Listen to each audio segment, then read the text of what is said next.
நாளைக்கு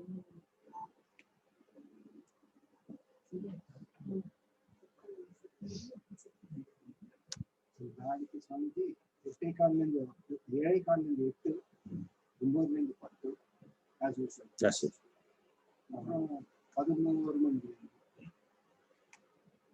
11 மணின்றது after tea.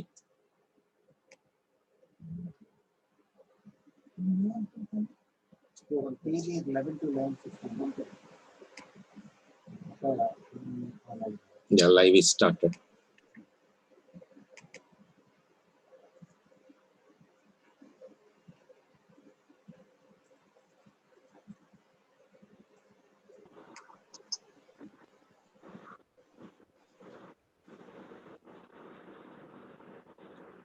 Om Sadashiva-Samarambam Shankaracharyamध्यamam Asmadacharya-Paryantam Vande Guru-Paramparam. Om Shri Gurubhyo Namaha. Welcome to evening session.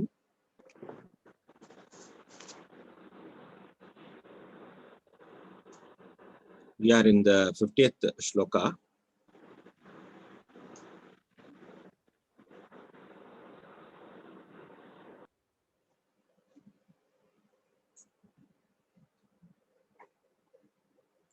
இம்பரி நஞ்சை நஞ்சால் இரும்பினை இரும்பால் எய்யும்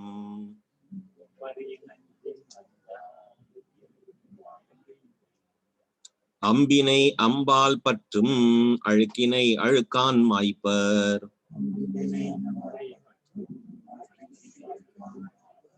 வம்பியன் மாயை தன்னை மாயையான் மாய்ப்பர் பின்னை.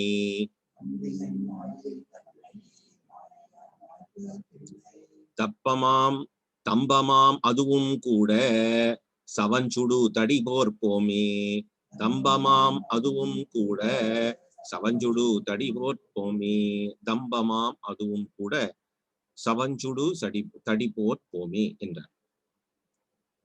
முள்ளை முள்ளால் எடுப்பதைப் போல நஞ்சை நஞ்சால் எடுக்கிறார் என்று சொன்னார். இரும்பை இரும்பால் அடித்து உழைப்பார். அம்பினை அம்பால் வெல்லுவார். ஒரு அம்பை வெல்வதற்கு இன்னொரு அம்பை பயன்படுத்துவார். ஆகையினாலே மாயையை வெல்ல மாயையே பயன்படுத்தி மாயையின் இந்த அறியாமை இருளை அகற்றிவிட முடியும் என்று இந்த 50வது ஸ்லோகத்திலே கூறினார். இப்பொழுது இந்த மாயையினால் சீவர்க்கு 7 அவத்தைகள் உண்டாகும்.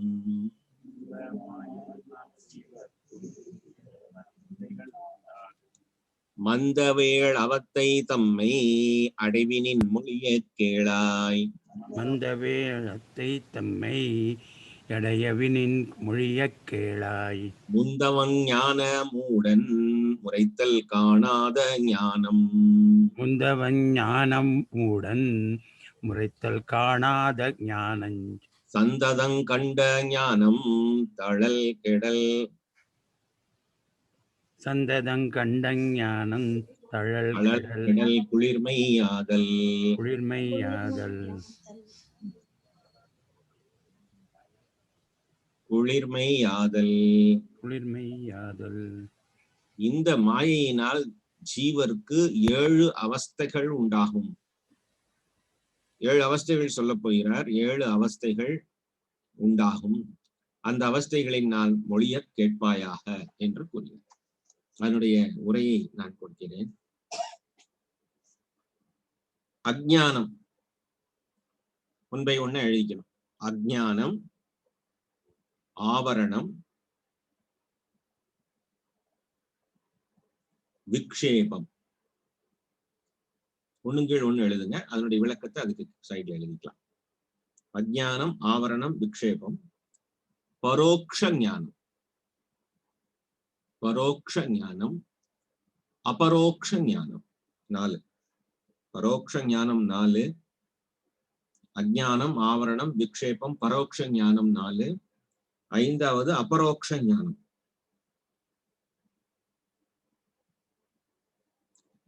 6வது அவஸ்தை துக்க நிவர்த்தி. 7வது அவஸ்தை ஆனந்தம். இனி ஒன்றொன்றாக விளக்கலாம்.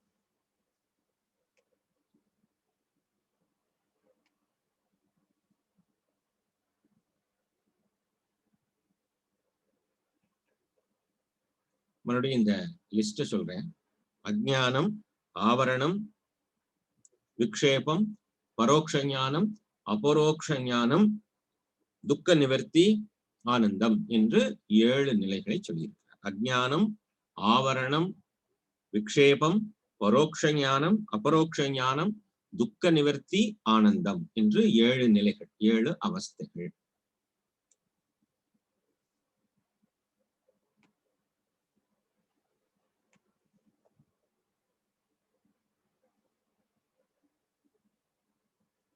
இனி அதெல்லாம் என்னன்னு சொல்லப்பாரு 52வது பாடல்ல 7 லிஸ்ட் கொடுத்துட்டு இனி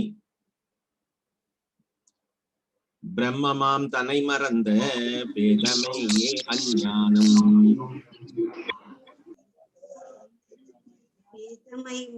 பரநிலை காணோம் என்று பகர்தல் ஆபரண மூடன், பரநிலை காணோம் என்று பகர்தல் ஆபரண மூடன், அறனொரு கருத்தால் சீவ நான் என முளைத்த தோற்றம், அறனொரு கருத்தால் சீவ நான் என முளைத்த தோற்றம், புறவன் வாக்கியத்தால் தன்னை குறிக்கொள்ளல் பரோக்ஷ ஞானம், வாக்கியத்தால் தன்னை குறிக்கொள்ளல் பரோட்ச ஞானம்.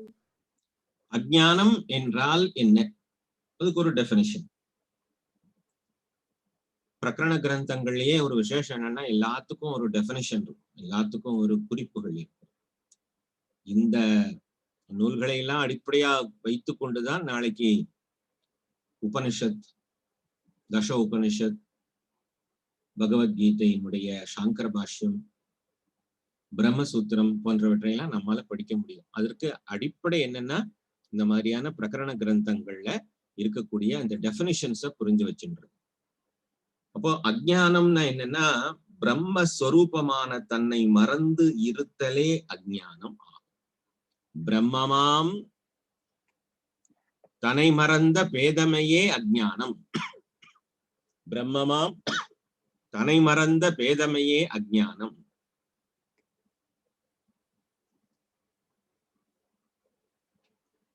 ஒரே லைன்ல டெஃபினிஷன். பிரம்மமாம் தன்னை மறந்த, பிரம்மம் யாரு? தான் தான், தானே பிரம்மம் என்பதை, அகம் பிரம்மம் என்பதை மறந்த, அகம் பிரம்மாஸ்மி என்பதை மறந்த நிலைக்கு அஜ்ஞானம் என்று பெயர். பரநிலை காணோம் என்று பகர்தல் ஆவரணம். பரம் என்றால் பிரம்மன். பிரம்மன் எல்லாம் ஒன்று கிடையாது. சும்மா இவர்கள் எல்லாம் சாஸ்திரத்திலே பேசுகிறார்கள். அவ்வாறு இருக்குமேயானால் அது கண்ணில் படாதா, காணப்படாதா என்று கூறுகிற நிலைக்கு பேரு மறைப்பு. அவர்கள்லாம் நாஸ்திகன். நாஸ்திகனுக்கு பிரம்மம் கண்ணிலே பட போறதில்லை. பரநிலை காணோம் என்று பகர்தல் ஆவரணம்.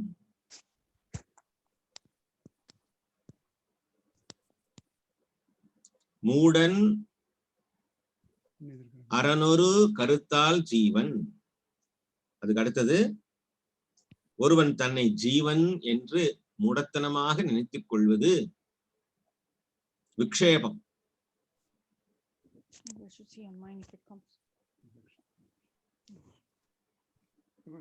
ஜீவன் நான் என்ன முளைத்த தோற்றம். இதுவரைக்கும் எத்தனை சொல்லியிருக்கோம்? அஜ்ஞானம், ஆவரணம், விக்ஷேபம், பரோக்ஷ ஞானம். அஜ்ஞானம் என்பது பிரம்மம் நான் என்பதை மறந்த பேதமை, foolishness. பேதமை is foolishness. நான் பிரம்மம் என்பதை மறந்த நிலையில் இருக்கின்றவன் அஜ்ஞானி.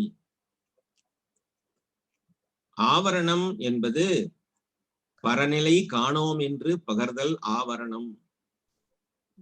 பிரம்மம் என்று ஒன்றை காணவில்லையே, அப்படி இருந்தா இது என் கண்ணில் படாதா என்று நினைக்கின்ற அவன் ஆவரணத்தால் மறைக்கப்பட்டிருக்கிறான். எது விக்ஷேபமாம்? ஒருவன் தன்னை ஜீவன் என்று கருத்தால் எண்ணுவது விக்ஷேபம். பரோக்ஷ ஞானம் குரவன் வாக்கியத்தால் தன்னை குறிக்கொள்ளல் பரோக்ஷ ஞானம். குரு உபதேசத்தாலே பிரம்மத்தை குறிப்பாக தெரிந்து கொள்ளுதல். குரவன் வாக்கியம்னா குருவினுடைய வாக்கியத்தால், குருவினுடைய வியாக்கியானத்தால், உபதேசத்தால் தன்னை குறிகொள்ளல் பரோக்ஷ ஞானம். தன்னை அறிந்து கொள்ளுதல் பரோக்ஷ ஞானம். தன்னை என்னவென்று அறிந்து கொள்ளுதல் பரோக்ஷ ஞானம்? பிரம்மன் என்று அறிந்து கொள்ளுதல் பரோக்ஷ ஞானம். 4 சொல்லியாச்சு. இன்னும் எவ்வளவு இருக்கு? எத்தனையா அவஸ்தை? 7 அவஸ்தை. இன்னும் 3 அவஸ்தை இருக்கு.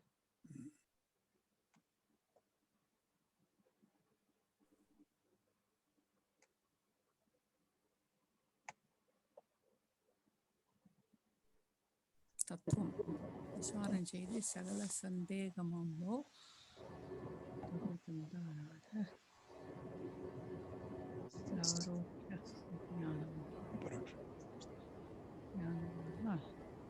அபரோக்ஷ ஞானம் சொல்ல போகிறார். அதுக்கு முன்னாடி அதனுடைய ப்ரோஸ் வெர்ஷன் சொல்ல, குரு உபதேசத்தாலே பிரம்மத்தை குறிப்பாக தெரிந்து கொள்ளுதல் பரோக்ஷ ஞானம். அபரோக்ஷ ஞானம் என்பது ஆத்ம விசாரம் செய்து சந்தேகம் நீங்க பெற்று தான் அத்வைத சொரூபமாக விளங்குவது அபரோக்ஷ ஞானம். அபரோக்ஷ ஞானம். இப்ப குரு நீதான் பிரம்மம் என்று சொல்லும் பொழுது அந்த பிரம்மம் எங்கோ இருப்பதை போல தெரிகிறது. அந்த ஞானம், அந்த புரிதல் எங்கோ இருப்பதை போல் தெரிகிறது. அது பரோக்ஷம். அபரோக்ஷம் என்பது ரொம்ப தானே தனக்கு புரிந்து கொண்ட நிலை அபரோக்ஷம். I request the participants to not to speak during the class. I request the participants online not to speak during the class, otherwise you can mute, please. Otherwise I have to mute all.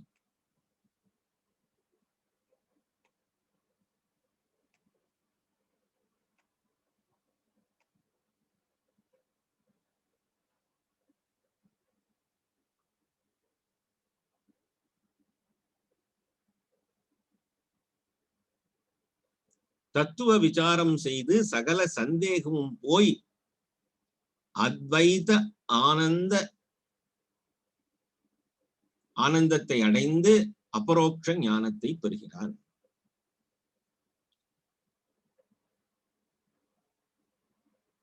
தத்துவ விசாரம் செய்து சகல சந்தேகமும் போய்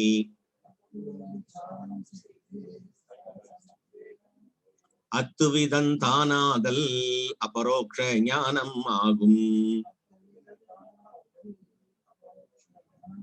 கர்த்தனான் ஜீவ போதங் கழிவதே துக்கம் போதன். முத்தனாய் எல்லாம் செய்து முடிந்ததானந்தம் ஆமே. 3 சொல்லியாச்சு. அபரோக்ஷ ஞானம் என்பது ஆத்ம விசாரம் செய்து சந்தேகம் நீங்க பெற்று தான் அத்வைத சொரூபன்.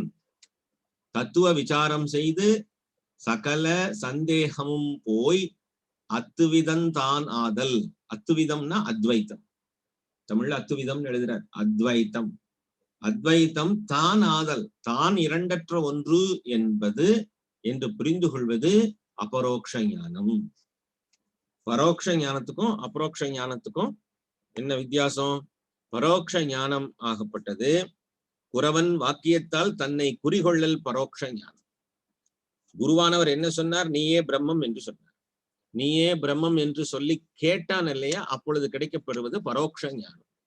அது எங்கோ ரொம்ப நேரம் இருக்கு, ரொம்ப நாள் இருக்கு, படிக்கணும் போல இருக்கு, ஒரு 10-12 வருஷம் படிச்சாதான் இது புரியும் போல இருக்கு. ஆனா அவனுக்கு குருவினுடைய வாக்கியத்திலே ஒரு ஸ்ரத்தை இருக்கு. ஏன்னா அதிகாரி அல்லவா. அதிகாரிக்கு என்ன அர்த்தம்? குரு வேதாந்த வாக்கியேஷு ஸ்ரத்தா. குரு வேதாந்த வாக்கியத்தை சொல்கிறார். தத்துவம் அசி என்று சொல்லிவிட்டார். நீயே அது, நீயே பிரம்மம் என்று சொல்லிவிட்டார். சொன்னதுக்கு பிறகு இவனுக்கு அதுல சந்தேகம் எல்லாம் இல்லை. ஆனா அந்த ஞானம் எங்கேயோ தூரத்துல இருக்கிற மாதிரி தெரியுது. அது பரோட்ச ஞானம். இது தனக்கா நேரா வரல, குரு சொன்னதுனால வந்துடுது. அதனால ஒரு இன்டைரக்டா வந்திருக்கு. டைரக்டா வரக்கூடிய நாலேஜ் என்ன? அடுத்த பாடல்ல இருக்கு. தத்துவ விசாரம் செய்து சகல சந்தேகமும் போய் அத்துவிதம் தானாதல், அத்வைதம் தானாதல் அபரோக்ஷ ஞானம் ஆகும். துக்க நிவர்த்தி. கர்த்தனான் ஜீவபோதம் கழிவதே துக்கம் போதன். துக்கம் எதனால வருகிறது என்பதையும் சொல்றாரு. துக்கம் எதனால வருகிறது? கர்த்திருவத்தினால வருது. கர்த்திருவம்னா டூயர்ஷிப். நான் செய்கிறேன், இது என்னுடையது, அனைத்துக்கும் காரணம் நான் தான். இன்னும் கொஞ்சம் சரியா செய்திருக்கலாம் போல இருக்கே, இதைவிட ஏதாவது முயற்சி செய்து ஜெயம் பண்ண முடியுமா, வெற்றி கொள்ள முடியுமா, இன்னும் நிறைய சம்பாதிக்க முடியுமா, இன்னும் நிறைய புகழ் பெற முடியுமா என்றெல்லாம் இன்னும் இன்னும் என்று தேடிக்கொண்டிருக்கிறான். எதனால தேடிக்கொண்டே இருக்கிறான்? கர்த்திருவம் இருக்கிற வரைக்கும் அவன் ஓடிக்கொண்டேதான் இருப்பான். எத்தனை முறை அடிபட்டாலும் அவன் அதை செய்வான். இதுக்கு ஏதாவது காரணம் இருக்கும். ஒரு பெரிய தொழில் தொடங்குகிறேன், அந்த தொழில் நஷ்டமாயிடுறது. ஒரு 2 வருஷம் சும்மா இருப்பான். 3ஆவது வருஷம் மறுபடியும் தொழில் தொடங்கும். ஏதாவது ஒரு சிறு தொழில் தொடங்குவோம், சின்னதா தொடங்குவோம். அப்போ நீ லாஸ் ஆயிட்டியே, அப்போ 7.5 சனி இருந்தது, அதுதான் காரணம், 7.5 சனி தான் காரணம் என்று சொல்லுவான். ஏதாவது ஒரு காரணம், அடுத்த காரணத்தை தேடுவான். ஏன்னா இவனுக்கு கர்த்திருவம் இருக்கு. கர்த்திருவம், கர்த்ருனா டூவர், கர்த்திருவம்னா டூவர்ஷிப். இந்த கர்த்திருவம் இருந்துட்டே இருக்கிறதுனால அவன் காரியம் செய்துட்டே தான் இருப்பான், ஏதாவது ஒரு காரியம் செஞ்சுட்டே இருப்பான். கர்த்தனாம் ஜீவன். கர்த்திரு யாரு? ஜீவன் தான். இந்த ஜீவபோதம், ஜீவன் கர்த்தா, அதே மாதிரி போக்திரு, போக்திரு போக்தா, நான் அனுபவிப்பவன் நினைக்கக்கூடியவன் போக்தா, நான் காரியம் செய்பவன் என்று நினைப்பவன் கர்த்தா. கர்த்தாவுக்கு கர்த்திருவம், போக்தாவுக்கு போக்திருத்துவம். போக்திருத்துவம்னு என்ன? நான் அனுபவிப்பவன் என்று இந்த ஜீவன் நினைக்கின்றார். இப்பொழுது இந்த ஞானம் கைவரப்பட்டவுடன், அபரோக்ஷ ஞானம் கைவரப்பெற்றவுடன் தனக்கு பிறப்பு இறப்பு உண்டென்ற துக்கம் நீங்கி விடுகிறது. பிறப்பிறப்பு தான் மனுஷனுக்கு மிகப்பெரிய பயமும் துக்கமும் கூட. மரண பயத்தை போல மனிதனுக்கு ஒரு பெரிய பயம் எதுவுமே, ஃபியர் ஆஃப் டெத். பிறப்பும் இறப்பும் தனக்கு இல்லை, தன் உடலுக்குத்தான் என்று எப்பொழுது அறிந்து கொள்கிறானோ, ஆத்மா அழிவற்றது என்று எப்பொழுது அறிந்து கொள்கிறானோ, இங்கிலீஷ்ல கான்சியஸ்னஸ் இஸ் எட்டர்னல் என்று எப்பொழுது தெரிந்து கொள்கின்றானோ, அப்பொழுது என்ன பெரிய பிரயோஜனம்? அதுல என்ன பெரிய பிரயோஜனம்? இந்த வேதாந்தம் எல்லாம் படிக்கிறதுல என்ன பிரயோஜனம்? அகம் பிரம்மாஸ்மி தத்துவமசின்னு தெரிஞ்சுக்கிறதுல என்ன பிரயோஜனம் என்று சொன்னால், துக்க நிவர்த்தி. இப்போ ஒரு செக்யூர்டு நிலையில அவன் இருக்கான். ஏன்னா எனக்கு எப்பொழுதுமே இன்செக்யூரிட்டி இல்லை. ஃபியர் ஆஃப் இன்செக்யூரிட்டி எதனால வருது? லிமிடேஷன்ஸ்னால வருது. Fear of security, insecurity, fear of insecurity. Fear of இன்செக்யூரிட்டின்னு என்ன? எனக்கு ஏதாவது ஆயிடுமோ, நாளைக்கு என்ன நடக்குமோ, அடுத்த வருஷம் எப்படி இருக்குமோ, இந்த ஷேர் ஏறுமோ, இந்த ஷேர் இறங்குமோ, மார்க்கெட் எப்படி இருக்குமோ, மழை வருமோ, மழை வராதோ, இந்த கட்சி ஜெயிக்குமோ, இந்த கட்சி ஜெயிக்காதோ, இப்படி எல்லாம் பலவிதமான என்ன நடக்கும் என்ன நடக்கும். பூஜை சுவாமிஜி கிட்டையும் போய் ஒருத்தர் கேட்டிருக்காரு, வாட் வில் ஹேப்பன் சுவாமிஜி அப்படின்னு கேட்டிருக்காரு. சுவாமிஜி ரொம்ப கூலா சொல்லியிருக்காரு, something will happen, this or that will happen. ஏதோ ஒண்ணு நடக்க போறது, நீயே கடந்து அழைச்சிட்டு இருக்கிற, நடக்க போறது. அந்த மாதிரி துக்க நிவர்த்தி. துக்க நிவர்த்தி என்ன? துக்கம், இதெல்லாம் துக்கம். இந்த துக்கத்துக்கு காரணகர்த்தா யாரு? கர்த்திருவமும் போக்திருத்துவமும். இப்ப புரியுது? ஏன் நான் ஒரீடாவே இருக்கேன், ஏன் நான் டிப்ரெஸ்ட் ஆகிறேன், ஏன் எனக்கு கோபம் வருது, இப்படி எல்லாம் ஏன் ஏன் என்று பல கேள்விகள் இருக்கும் நமக்கு. அதுக்கெல்லாம் காரணம் கர்த்திருவம். இதுக்கெல்லாம் அப்பால நான் பிரம்மன், நான் முழுமையானவன், நான் பூரணன், எந்த குறையும் மற்ற ஆத்மா நான் என்று விசாரத்தின் மூலமாகவும் குருவினுடைய உபதேசத்தின் மூலமாகவும் இந்த வேதாந்த மெய்ஞானம் கைவரப் பெற்றவனுக்கு என்ன பிரயோஜனம்? துக்க நிவர்த்தி. பெரிய விஷயம் இல்லையா? எதனால துக்கத்தை போக்க முடியும்? இப்ப somebody is sorrow அப்படின்னு வச்சுக்கோங்க, சாரோஃபுல்லா ஒருத்தர் உட்கார்ந்துருக்காரு. அவர்கிட்ட போய் ஏன் துக்கமா இருக்கீங்க கேட்டா, எனக்கு 1 கோடி ரூபாய் கடன் இருக்கு, நீங்க கொடுப்பலான்னு கேட்டா என்ன செய்வீங்க? அவருக்கு துக்கத்தை கடனை நிவர்த்தி பண்ணி, துக்க நிவர்த்தி பண்ணணும்னா கடன் நிவர்த்தி பண்ணணும் அவருக்கு. அப்ப அவரை எப்படி காப்பாற்ற முடியும்? சரி, அப்படியே 1 கோடி நீங்க கொடுத்துடுறீங்கன்னு வச்சுக்கோங்க. கொடுத்து அவருடைய கடனை நிவர்த்தி பண்ணி துக்க நிவர்த்தி பண்ணியாச்சு. கொஞ்ச நாள் கழிச்சு மறுபடியும் துக்கத்தோட இருப்பார். ஏன் இப்ப துக்கத்தோட நீங்கள் இருக்கின்றீர்கள்? இப்போ என்னுடைய பேங்க் பேலன்ஸ் ஏகப்பட்டது இருக்கு, ஆனா அதுக்கு எங்க உற்றார் உறவினர்கள் எல்லாம் பங்குக்கு வருகிறார்கள். எனக்கு கொடுத்துரு, எனக்கு கொடுத்துரு. இந்த காலத்துல எல்லாம் லாட்டரி டிக்கெட்ல பிரைஸ் விழுவோம். லாட்டரி டிக்கெட்ல பிரைஸ் விழுந்தோன்னு சந்தோஷம், பணம் கைக்கு வந்தோன்னு துக்கம். ஏன்னா கவர்மெண்ட் வந்து அதுல ஒரு 30-40% பிடிச்சிருவா.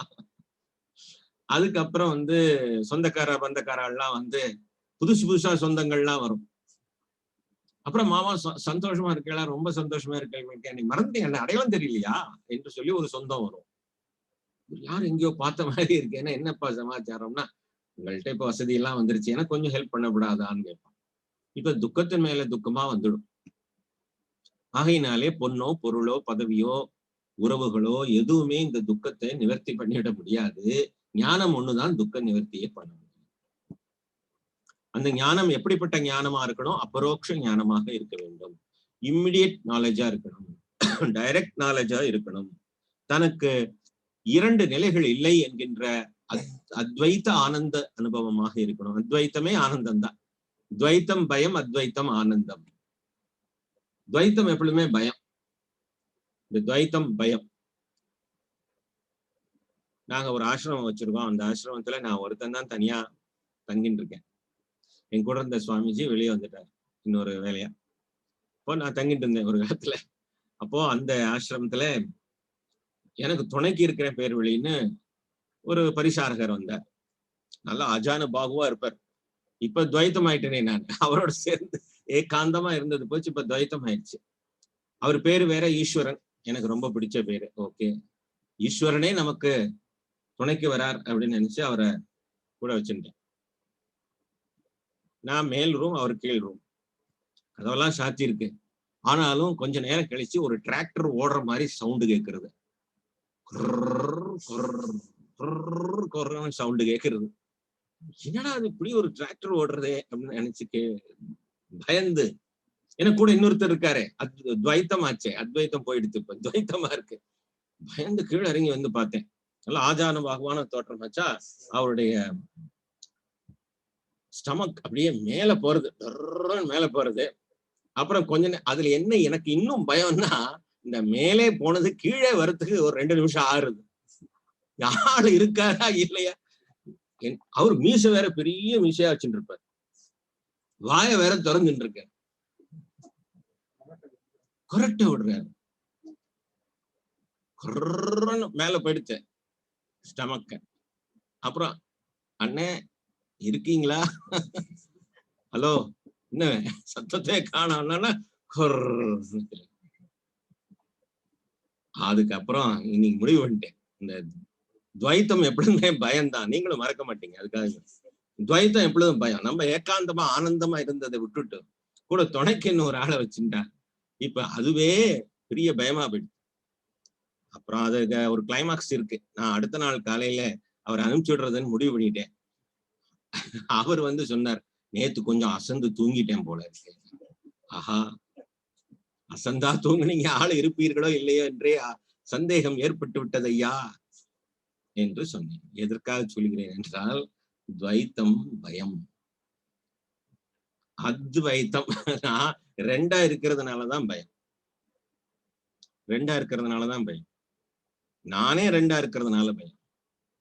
இப்ப எனக்கு ரெண்டு இல்லையே, ஏக்கம் தானே.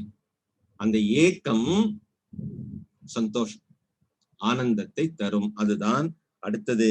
எல்லா துன்பங்களில் இருந்தும் விடுபட்டவனாக, செய்ய வேண்டிய அனைத்தையும் செய்து முடித்தவனாக, கிருதக்ஞகா, செய்து முடித்தாச்சு. எதையெல்லாம் அடைய வேண்டும் என்று நான் அடைய வேண்டும் என்று ஓடிக்கொண்டே இருந்தேனோ அந்த எல்லாம் அடைந்து விட்டேன் என்று பூரண திருப்தி அடைதலே ஆனந்தம். பூரண திருப்தி அடைதல் தான் ஆனந்தம். இந்த ஆனந்தத்திற்கு ஆப்போசிட் வேர்ட் எல்லாம் கிடையாது, ஆனந்தம் தான். சுகம்னா துக்கம்னு இருக்கும், ஆனந்தம்னா ஆனந்தம் தான், பேரானந்தம். அதனாலதான் சுவாமிஜி பிளிஸ்ன்னு டிரான்ஸ்லேட் பண்ண வேண்டாம், ஃபுல் அண்ட் கம்ப்ளீட்னு டிரான்ஸ்லேட் பண்ணணும்னு சொல்றாரு. பிளிஸ் அப்படிங்கிறதுக்கு டிரான்ஸ்லேஷன் இன் இங்கிலீஷ் என்ன? Full and complete. இப்போ 7 அவஸ்தைகளை முடிஞ்சு வச்சு, அதோட நான் பட்ட அவஸ்தையும் உங்களுக்கு சொன்னேன், மறக்க மாட்டீங்க. அஜ்ஞானம், ஆவரணம், விக்ஷேபம், பரோக்ஷ ஞானம், அபரோக்ஷ ஞானம், துக்க நிவர்த்தி, ஆனந்தம் என்று 7 அவஸ்தைகளை சொல்வது எல்லாம் தனித்தனியா இருக்கு. இப்படி தொடர்ச்சியாக சொல்லி உபதேசம் பண்றது ஒரு சம்பிரதாயம், ஒரு முறை. இந்த முறையில இங்கே தாண்டவராய சுவாமிகள் தத்துவ விசாரம் செய்து சகல சந்தேகமும் போய் அத்துவித ஆனந்த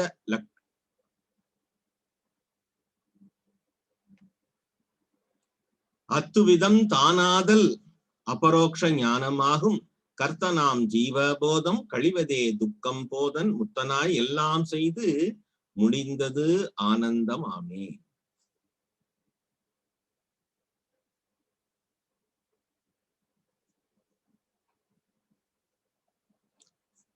இது நினை கரியும் வண்ணம் இப்படி ஒரு திட்டாந்தம்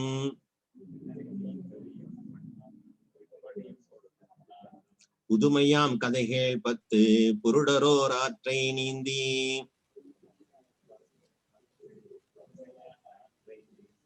யுதக தீரத்தில் ஏறி ஒருவன் 9 பேரெண்ணி. யுதக தீரத்தில் ஏறி ஒருவன் 9 பேரெண்ணி, ஒருவன் 9 பேரெண்ணி, ஒருவன் 9 பேரெண்ணி. அதனோடு தசமன் தான் என்று அறியாமன் மயங்கி நின்றான். அதனோடு தசமன் தான் என்று அறியாமன் மயங்கி நின்றான். 10 பேர் ஒரு ஆற்றை கடந்து போக வேண்டிய ஒரு சூழ்நிலை. இது ஒரு கதை. ஒரு குருநாதர் தன்னுடைய ஆசிரமத்திலிருந்து ஒரு 10 பேரை தேர்ந்தெடுத்து இந்த நதிக்கரைக்கு அந்த கரையில அடுத்த கரையில இருக்கக்கூடிய ஒரு ஆசிரமத்துக்கு அனுப்புறார்.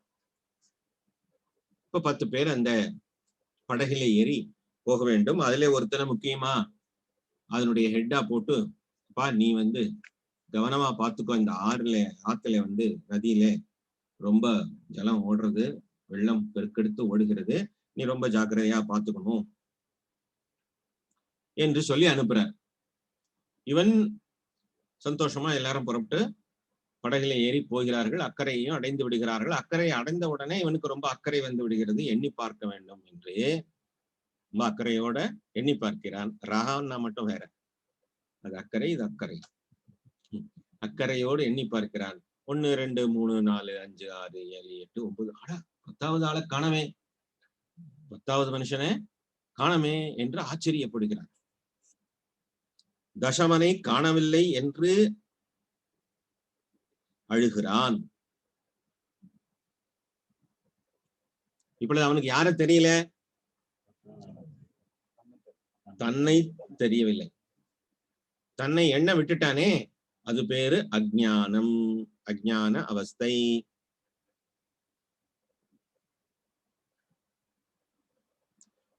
10வது மனிதன் எங்க போனா? ஏதோ ஒண்ணு மறைச்சிருக்கு, அது ஆவரணம். தசமனை காணவில்லை என்று அழுகிறானே, அது துக்கம். விக்ஷேபத்தாலே தசமனை காணவில்லை என்கிற ஒரு புதிய சமாச்சாரம் உருவாயிருக்கு. புது ப்ராப்ளம் ஒண்ணு கிரியேட் ஆயிருக்குன்னு சொல்றோம்ல, புது ப்ராப்ளம் இல்ல, அது ஏற்கனவே இருக்கிற ப்ராப்ளம் தான். ஏன்னா அந்த மாயா அவனை மறைத்தாள், இல்லாதது இல்லை, ஒரு ஆளை காணோம் என்கிற ஒரு சம்பவத்தை ஏற்படுத்தி வைத்து விட்டார். அதனால அது விக்ஷேபம். தசமனை காணவில்லை என்பது விக்ஷேபம். அப்போ ஒரு வழிப்போக்கன் அந்த பக்கமா வர்றான். குரு வழிப்போக்கன், குருவுக்கு குறியீடு, சிம்பாலிக்கா. அந்த வழிப்போக்கன் சொல்றான், என்னப்பா சமாச்சாரம்னு கேட்டா, இந்த மாதிரி நாங்க 10 பேர் புறப்பட்டு வந்தோம், இப்ப 9 பேர் தான் இருக்கோம், ஒருத்தரை காணல. உடனே அவன் அப்படின்னு பாக்குறான்.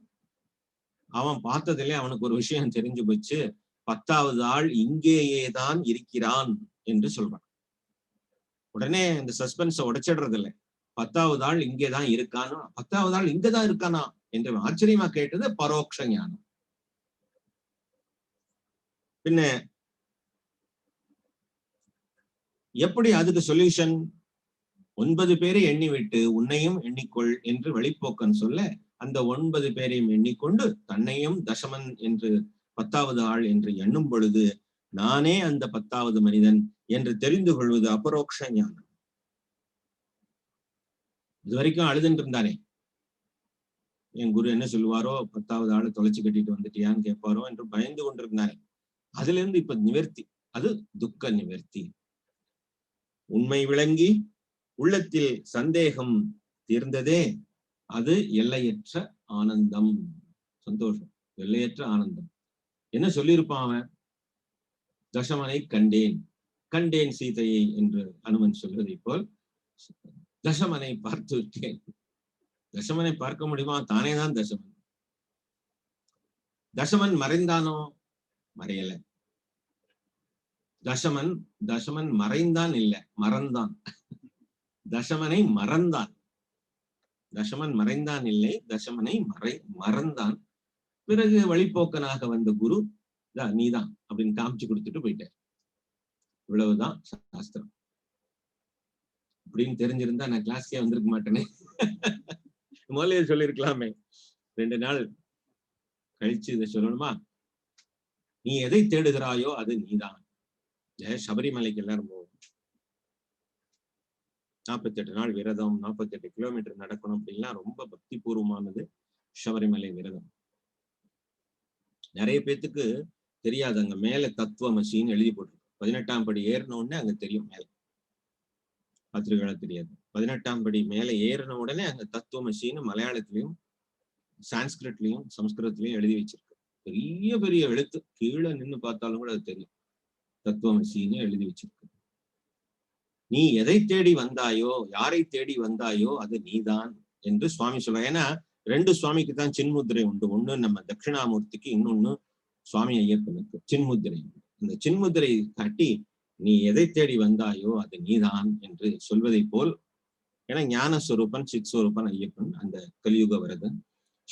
சாஸ்தானால டீச்சர் என்ன சொல்லணும்? இந்த வழிபோக்கன் மாதிரி இது நீதான்பா என்று சொல்ல போறார். அந்த காரியத்துக்காக அங்க எழுதி வைத்திருக்கிறார்கள். தத்துவமசி மகா வாக்கியம் சபரிமலையில எழுதி வைக்கப்பட்டிருக்கிறது. மறுபடியும் சொல்றேன், எண்ணி பார்த்து தசமனை காணவில்லை என்று மயங்கியது அஞ்ஞானம். 10வது மனிதன் இங்கே இல்லையே என்று தேடி பார்த்தது அஞ்ஞானம். அந்த 10வது மனிதனை மறைத்தது ஆவரணம். தசமன் காணாமல் போய்விட்டான் என்று நம்பத் தொடங்கியது விக்ஷேபம். வழிப்போக்கன் ஒருவன் வந்து தசமன் இங்கேயே இருக்கிறான் என்று சொன்னது பரோக்ஷ ஞானம். தானே தசமன் என்று அறிந்து கொண்டது அபரோக்ஷ ஞானம். இதுவரை நீடித்த தசமனை காணவில்லையே என்ற துக்கம் நீங்கியது துக்க நிவர்த்தி. அதன் தொடர்ச்சியாக உண்மை விளங்கி உள்ளத்தில் சந்தேகம் நீங்கி அவன் அடைந்தது ஆனந்தம். 7 அவஸ்தைகளையும் இந்த கதை விளக்குகிறது. இந்த ஒரு கதைக்குள்ள 7 அவஸ்தையையும் ஒப்பிட்டு நம்ம பார்க்க முடியும்.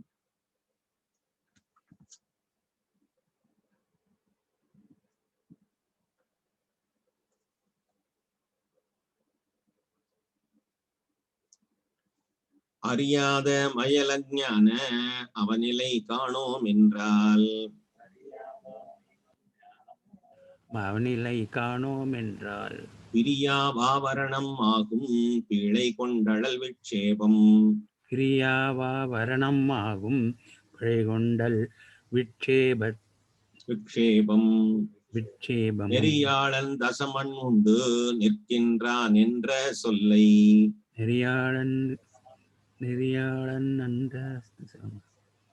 என்ற சொல்லை நின்று குறியாக எண்ணி நெஞ்சில் கொள்வது பரோட்ச ஞானம். குறியாக வெண்ணி நெஞ்சில் கொள்வதே பரோட்ச ஞானம்.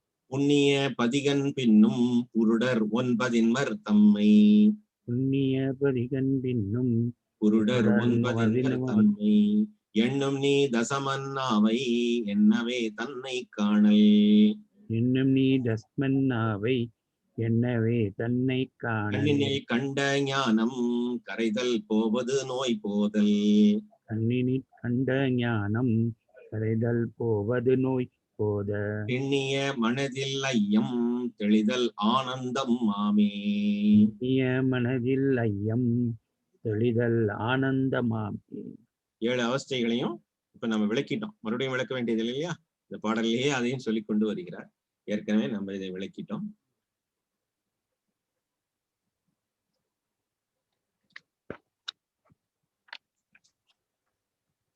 அடுத்த 57வது பாடலை சொல்லி நிறைவு செய்யலாம்.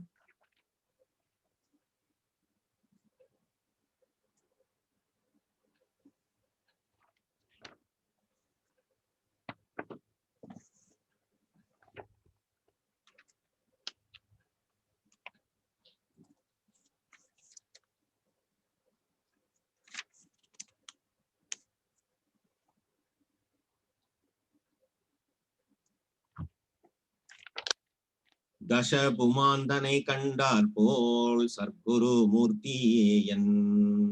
தச புமானை கண்டார் போல் சத்குரு மூர்த்தி என்.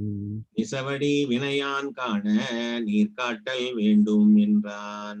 இசைபடி வினையான் காண நீர்காட்டல் வேண்டும் என்றான். சுசி பெரும் இலக்கியார்த்தம் தொம்பதம் தற்ப தங்கள். சுசிபெரும் இலக்கியார்த்தன் தொம்பத தற்பதடன் தங்கள். ரசிபத வைக்கியம் செய்யும் அது செய்யும் உண்மை கேளாய். ரசிபத வைக்கியம் செய்யும் அது செய்யும் உண்மை கேளாய். பிரித்து பிரித்து எழுதப்பட்டிருக்கிறது. பொருத்தி பார்த்தால் இதற்குள் தத்துவமசி என்கின்ற மகா வாக்கியம், சாந்தோக்கிய உபனிஷத்தில் சொல்லப்படுகிற தத்துவமசி என்ற மகா வாக்கியம் இதற்குள் புலப்படுகிறது. தச புமான், புமான் என்றால் புருடன், புருஷன். தச தச புருஷன் தன்னை கண்டார் போல் சத்குரு மூர்த்தியேயன். நிசவடி என்று சொன்னால் நிஜமான சொரூபம். வினையால் காண நீர் காட்டல் வேண்டும், நீங்க எனக்கு காட்டி கொடுக்க வேணும். நான் எப்படி இந்த கதையை கேட்டதிலே தசபுமான் 10வது மனிதனை அவனே தான் என்று கண்டுகொண்டானோ, சத்குரு மூர்த்தியாகிய தாங்கள் என்னுடைய நிஜ ஸ்வரூபத்தை நீர் காட்டல் வேண்டும் என்றான்.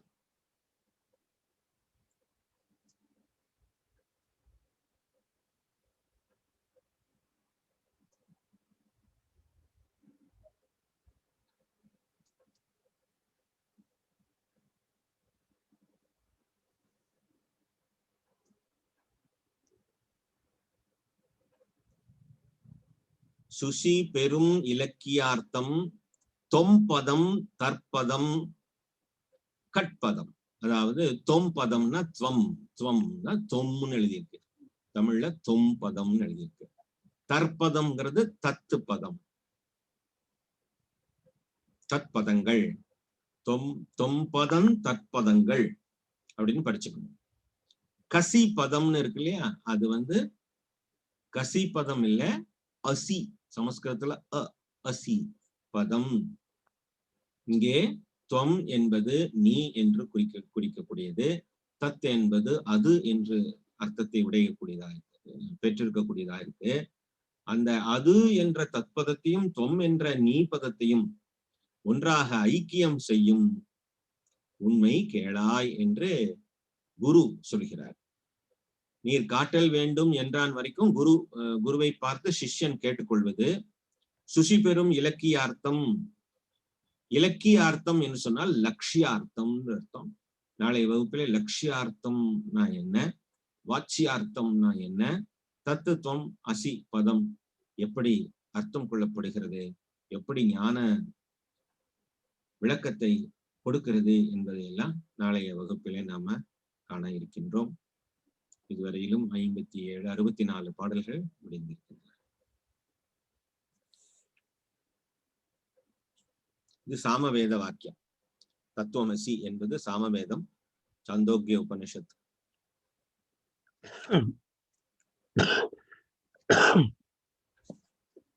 நாளை காலையில ஒரு அறிவிப்பு, announcement.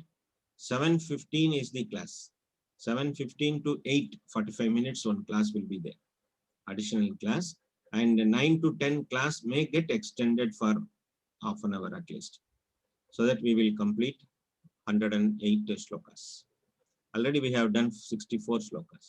Tomorrow if we work some more for some more time, we will reach 108.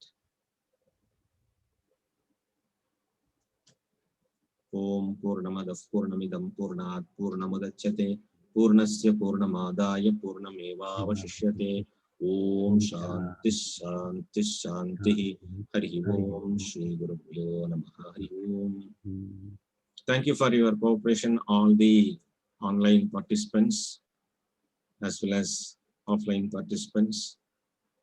Without all of your interest and involvement, this much shlokas in very short duration is unimaginable. At least this class should be conducted for 100 hours, minimum 100 hours. So 100 மணி நேரத்துல சொல்றது, 110 மணி நேரத்துல சொல்றது எல்லாம் நம்ம கொஞ்சம் வேகமாக இந்த 3 நாள்ல சொல்லி முடிச்சிட வேண்டும் என்ற தாகத்தோட, தர்ஸ்டோட சொல்லிட்டு இருப்போம். ஆனா எல்லாம் உங்களுடைய கோஆபரேஷனால தான் நடக்கிறது. Thank you for participation, and we will do more in future. Thank you. Tomorrow morning 7:15 class. धन्यवादः स्वामीजी. धन्यवादः. श्वः मिलामः.